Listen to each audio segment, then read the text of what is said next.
ఏమండి ఒక్క విషయం, జగన్ గారు వచ్చారు, ప్రాజెక్టులు ఏమైనా డెవలప్ అయ్యాయా? ఓ రోడ్లు చూస్తున్నారు మీడియా సోదరులు, రోడ్లు ఎక్కడికక్కడ గుంతలు పడిపోయాయండి. మేము కాన్వాయ్ వస్తామంటే, మేము కాకినాడ నుంచి 40 కార్లతో వస్తామంటే రోడ్లు మాకు ఒళ్ళు నొప్పులు వచ్చేసాయండి. చాలా బాధేసింది. మాతో వచ్చిన ప్రధాని కొంత బాధపడ్డారు. ఏం బాగున్నాయండి రోడ్లు. ఇవాళ ప్రాజెక్టులు ఒక్క ప్రాజెక్ట్ ఇంప్లిమెంట్ చేశారండి, ఒక్క ప్రాజెక్టు కూడా. ఏమండి నవరత్నాలు 9 సూత్రాలు ఎవరికి కావాలి సార్? ఎవరికి కావాలి నవరత్నాలు 9 సూత్రాలు? సరైన పాలన కావాలి. జగన్ అవ్వచ్చు, పవన్ అవ్వచ్చు, చంద్రబాబు, కాంగ్రెస్ అవ్వచ్చు, సరైన ప్రజలకు న్యాయమైన పాలన ఇస్తే బ్రహ్మరథం పెడతారు.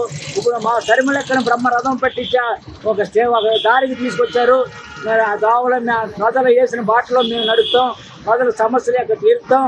అనేక స్కీములు, కర్ణాటకలో 5 స్కీములు ఇచ్చాము, తెలంగాణలో 6 స్కీములు ఇచ్చాము, ఇప్పుడు ఆంధ్రాలో 7 స్కీములు నడుపుతున్నామని మీకు సభాముఖంగా తెలియజేస్తూ 7 స్కీములు 200 రోజులు ఇంప్లిమెంట్ చేసే అవకాశం కూడా ఉంటుందని నా అభిప్రాయం అండి. అది అందరూ పై లెవెల్లో కూడా అన్నీ ఉన్నాయి. మరి నాకు ఈ అవకాశం స్ట్రైక్ చేస్తా ఉంటే నేను వాళ్ళ బాధలు చూడలేకపోయానండి. నా వంతు సాధారణంగా ఏదో త్వరవ బలవో ఒక 2,000 రూపాయలు నేను ఇవ్వడం జరిగింది. మరి ఈ ప్రభుత్వాలు వాళ్ళ అక్క చెమ్మలను ఉపయోగించుకుంటున్నారు తప్ప వాళ్ళకి ఎటువంటి సాయం లేదు. వాళ్ళ ఉపయోగాలు కావాలి తప్ప, జగన్ గారికి ఏసీ రూమ్లో ఉంటే చాలు తప్ప వాళ్ళ కష్టాలు తెలియండి. వాళ్ళ కష్టాలు కూడా ఈ సభాముఖంగా మరి అంగన్వాడీ కాకినాడ జిల్లా ప్రెసిడెంట్ జ్యోతి గారికి చెప్తున్నాను. ఈ సభాముఖంగా ఈ ప్రభుత్వాలు ఎలాగ మీ కోరికలు నెరవేర్చలేవు. మా ప్రభుత్వం వచ్చిన తర్వాత, నేను కాకినాడ ఎమ్మెల్యే అయిన తర్వాత మీకు నా ద్వారా నా సమస్యలన్నీ మీ సమస్యలుగా భావించి పరిష్కారం చేస్తానని అక్క చెల్లెమ్మలకు నేను నా యొక్క సహకారాన్ని, సానుభూతిని అందిస్తూ, అవసరమైతే మీ డిమాండ్లు పరిష్కరించకపోతే నేను కూడా నిరాహార దీక్షలో కూర్చుంటాను. నా పేరు ఎల్పి రాజు. జగన్ జైల్లో పెడతాడండి. మీరు నిరాహార దీక్ష కూర్చొని జగన్ ఊరుకుంటాడా? జైల్లో పెడతాడు. జగన్ ఊరుకున్నా, జైల్లో కొట్టినా ఓసలు తెక్కట్టుకుని మరీ బయటకు వచ్చి చేస్తామండి. జగన్ గారు కదా ఎవరు మా సరిమలకు వచ్చేసింది. జగన్ గారు సీట్లు ఖాళీ అయిపోతున్నాయండి, సీట్లు ఖాళీ అయిపోతున్నాయి. జగన్ గారి పార్టీలోంచి మాకు ఎంతో మంది చాలా ఆహ్వానం కలుగుతున్నారు వస్తామని చెప్పి. సోదరులారా, మీరు మమ్మల్ని అడగడం కాదు, ఎవరారా మీరే చూస్తున్నారు. మేము లేనిపోని అవాకులు సవాకులు ఎవరిని అంటలేదు. మేము ఎవరికి ఈరోజు వస్తుంది కాదు. జగన్ గారు మా చుట్టమే, చంద్రబాబు మా చుట్టమే, పవన్ మా చుట్టమే. కాకపోతే జనాలు ఎవరికి న్యాయం చేస్తారో వాళ్ళ పక్షాన్ని మేము ఉంటాము. అందుకని ఈ సభాముఖంగా మన రెడ్ టీవీ సోదరులకి నా కృతజ్ఞతలు తెలుపుకుంటూ మా యొక్క సహకారం ఎప్పుడు ఉంటుందని అనిపిస్తూ జై. కుప్పం మండల అధ్యక్షుడు నా పేరు ముస్తామి. మేము 10 మంది 20 మంది వచ్చాం కుప్పం నుంచి. వచ్చిన కూడా ఇక్కడ ఈరోజు గేర్ పోస్ట్ పోయినామా చూస్తే ఇంతవరకు కాంగ్రెస్ పార్టీ లేదనుకునే పరిస్థితి ఉంది. ఇప్పుడు చూస్తే ఏమి బ్రహ్మాండ జనాభా ఏమిది, ఆ జనాలు చూసి ఓర్చుకోలేకుండా ఈ జగన్ రెడ్డి ఏం చేయాలంటే వచ్చే అంతా నిలిపేసినారు. ఎందుకంటే ముందు ఏమంటారు 10-20 వస్తాడు, ఇప్పుడు ఏమంటే లెక్కలేని బండ్లు వస్తాడు, లెక్కలేని జనాభా. ఆ సర్వేలమ్మ చూస్తుండే ఆయన ఆకర్షణ ఏమో తెలియదు కానీ రాసిరెడ్డి కూతురు ఆయమ్మ. అందుకోసం జనాభా ఆయన కోసం ఖాళీలు వస్తారంటే ఇంతవరకు మేము 10 సంవత్సరాలు చూస్తాము. ఈ అమ్మక 10 ఇచ్చినప్పటి నుంచి వచ్చింది ఈరోజే మాకు 10 ఇచ్చినామా, ఇచ్చే కొంత ఏమి జనాభా అది వచ్చి ఆపేసినారు. వచ్చినట్టు మేమంతా ధర్నా చేసిన తర్వాత ఆ తర్వాత వదిలిపెట్టినారు. అది ఎందుకు పని చేస్తారు? వాళ్ళు పార్టీ వాళ్ళది, వాళ్ళ సిద్ధాంతాలు వాళ్ళది. వీళ్ళేమన్నా మాట్లాడే అవకాశం ఉందా? మేమేమైనా ఇదే రూలింగ్ ఉన్నాం, అదేమన్నా మాది ప్రతిపక్షము. మా మీద ఎందుకంటే మేము ఏడు ముందుకు డెవలప్మెంట్ అయిపోతాం, కాంగ్రెస్ పార్టీ ముందుకు వచ్చేస్తున్నాము. దీన్ని అణిగి దొక్కాలనే విషయంతోనే వీళ్ళు ఎంత చేస్తారు. ఇదంతా మంచి పద్ధతులు కాదు. మీ పార్టీ మీది, మా పార్టీ మాది. కానీ మీరెందుకు ఈ రాజ్యాంగం చేస్తారు? దీనిపైన ఇట్లా పనులు చేస్తే చాలా తీవ్రంగా పరిణామాలు ఉంటాయని మేము తెలియజేస్తాం కాంగ్రెస్ పార్టీ తరఫున. అంటే అందరు నాతోనే ఉన్నారు, కాంగ్రెస్ ఒట్టి కొట్టమే అంటున్నారు. లేదండి సార్, అదంతా ఉత్తమ మాటలు. ముందరకు ఉండింది ఒక రకము, ఇప్పుడు ఒక రకం ముందు అనుకున్నారు అట్లని. ఇప్పుడు ఏమంటే శర్మిలమ్మ వచ్చింది, ఆ ఉత్సాహం అనేది ఉంది. ఇక జగన్ రెడ్డి పాలన అయిపోయినట్లే మాకు అనిపిస్తాం. అంటే ప్రజలు ఏమనుకుంటున్నారు అసలు కాంగ్రెస్ ఈసారి? ప్రజల కాంగ్రెసే కావాలంటే ప్రత్యేక హోదా కోసం ఏమంటే ఆ బీజేపీ అంతా కలిసిపోయినారు చూస్తాంటే. వంటకపోతే ప్రత్యేక హోదాడికి భయపడుతున్నారు చూస్తాంటే. మోడీ పోయే కొందికి జైలు వేస్తారని భయం అవుతుంది, వాళ్ళు కేసులు ఉన్నాయని భయం వాళ్ళకి. ఇట్లా చంద్రబాబుకి భయం అవుతుంది, ఇట్లా జగన్ రెడ్డికి భయం అవుతుంది. ఈ కాంగ్రెస్ పార్టీ ఎవరికి భయపడదు.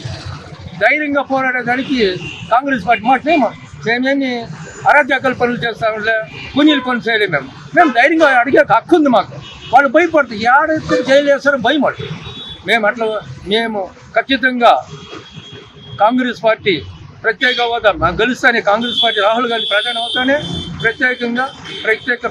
ప్రత్యేక హోదా కంపల్సరీ చేస్తామని ఆలోచిస్తాం.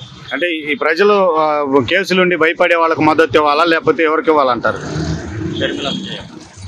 కేసులు భయపడకుండా గెలిచే వాళ్ళకి మద్దతు చేయాలి ప్రజలు ఏం చేస్తారంటే వాళ్ళు ఇది ఇప్పుడు ఏమవుతుందంటే ఈ బీజేపీ అనేది బి అంటే బాబు, జే అంటే జగన్. ఖచ్చితంగా షర్మిల మేడం ముఖ్యమంత్రి అవుతారని మేము అనుకుంటా ఉన్నాము. కాంగ్రెస్ సీనియర్ లీడర్స్ కార్యకర్తల ఉత్సాహం కానీ ప్రజల్లో మార్పు కానీ అందరూ గమనిస్తూ ఉన్నారు. ఖచ్చితంగా మేడం గారికి ఈ రానున్న ఎలక్షన్లో భారీ మెజారిటీతో గెలుస్తారని మా కాంగ్రెస్ ఎమ్మెల్యేలు మనస్ఫూర్తిగా అనుకుంటా ఉన్నాము. ఎంపీలు కూడా గెలుస్తామని అనుకుంటా ఉన్నాము. ఖచ్చితంగా మేము ఈ రాష్ట్రంలో అధికారంలోకి వస్తామని తెలియజేస్తా ఉన్నాం సార్. అంటే ఈరోజు ఎలా ఉంది, వేవ్ ఎలా ఉంది అసలు? లీడర్లు వీళ్ళంతా వస్తే ఒక్కసారిగా మాకు బాగా ఉత్సాహం కలిగించింది సార్. పార్టీలో మేడం వచ్చిన తర్వాత పాత వాళ్ళు రాకుండా ఉండే వాళ్ళు, లోపలికి పోయిన వాళ్ళంతా కూడా బయట వచ్చినారు. అందరూ ధైర్యంగా మాట్లాడగలుగుతూ ఉన్నారు, తిరుగుతూ ఉన్నారు. కాబట్టి మనకి ఎటువంటి ఇంక భయం లేదు. షర్మిల మేడం ఏమన్నా చూసుకుంటా ఉందని మాకు నమ్మకం వచ్చింది. మా రాయలసీమ జిల్లాలో కూడా ప్రత్యేకంగా ఇలాంటి పరిస్థితుల్లో మీకు అందరికీ తెలిసిందే రాయలసీమ జిల్లాలో ఎలా ఉంటుందనేసి. కానీ ధైర్యంగా మేము తిరిగి చేయగలుగుతా ఉన్నామంటే మేడం వచ్చిన శుభ సందర్భంగా మేము భావిస్తా ఉన్నాం సార్. అంటే కాంగ్రెస్కి ప్రజల్లో ఎలా ఉంది అభిప్రాయము? కాంగ్రెస్కి ఇప్పుడు కొద్దిగా మార్పు కనిపిస్తా ఉంది సార్. అక్కడక్కడ ముందు మాదిరిగా ఇప్పుడు ఏదో స్టేట్ డివైడ్ చేస్తున్నారని చెప్పేసి ఏదో కొద్దిగా దెబ్బతీసింది. కానీ ఈసారి అట్లా ఉండదు. ఖచ్చితంగా మేము అసెంబ్లీలో అడుగు పెడతాము, పార్లమెంట్లో కూడా సెంట్రల్లో కూడా మేము అధికారం వస్తామని మేము ధైర్యంగా తెలియజేస్తాం సార్. అంటే 2024 ఎన్నికల సీట్లు ఏమైనా వస్తాయి అసలు? ఖచ్చితంగా మాకు 19 సీట్లు వస్తుందనుకుంటున్నాం సార్. ఎమ్మెల్యేలో 4 ఎంపీలు వస్తామనుకుంటున్నాం సార్. ఓకే, ఇప్పుడు ప్రత్యేక హోదా వచ్చింది అనుకుంటున్నారు కాంగ్రెస్? సెంట్రల్లో మా పార్టీ కూర్చోడానికి ప్రత్యేకత కల్పిస్తుందని మేము భావిస్తున్నాం సార్. మా పార్టీ పెద్దలతో కూడా మేము ఖచ్చితంగా దీని గురించి తీసుకుంటాం. అసలు ఎలక్షన్ నడిపించాలంటే యూత్ కావాలి. యూత్ ఉన్నారా కాంగ్రెస్ లో? ఖచ్చితంగా ఉన్నారు సార్. అందరూ ఇప్పుడు ఏదో కొన్ని పార్టీల పరిస్థితుల వల్ల లోపల ఉండిపోయినారు. ఇప్పుడంతా బయట వస్తూ ఉన్నారు.